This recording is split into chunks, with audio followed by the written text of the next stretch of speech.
Candidates for sheriff in 2 cities are accused of using a man's death for political gain. And his aunt met with 10 on your side, Stephanie Harris, this afternoon. Steph? Tom, Nicole, her nephew, he may look familiar. Take a look. This is 16-year-old Raphael Davis. He was murdered at a carnival in Hampton last spring. Now, 18-year-old Eric Nixon is the man charged with his murder. 2 weeks ago, in an exclusive interview, 10 on your side reported that Nixon was mistakenly released from the Newport News jail. Now, that mistake and how it's been handled has outraged the victim's family.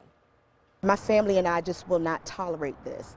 Dawn Moses is beside herself with grief for the loss of her nephew and with disbelief for the way she claims the sheriffs of Hampton and Newport News are using the mistaken release of his accused killer for political gain. I'm saying to Mr. Roberts and Mr. Gabe that there has to be some accountability for the mistaken release of a potential murderer. Eric Nixon was released from Newport News jail on October 9th after serving time on separate charges. Hampton said it didn't have the proper paperwork to take him into its facility on the murder charge.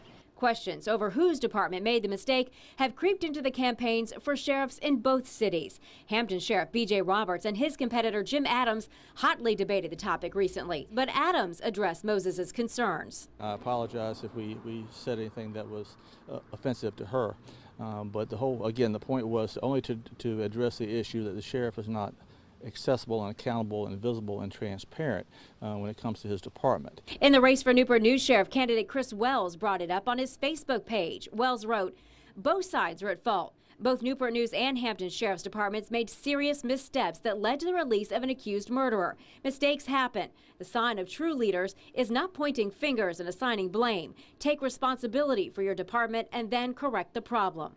10 on your side also reached out to Sheriff Gabe Morgan and got no response. No one has even reached out to my family to even give us an explanation. And that's why she reached out to 10 on your side, because the family does want the issue addressed, just not in a political campaign. Because again, this is the life of a human that has been taken, and there's no one being held accountable for anything at this point.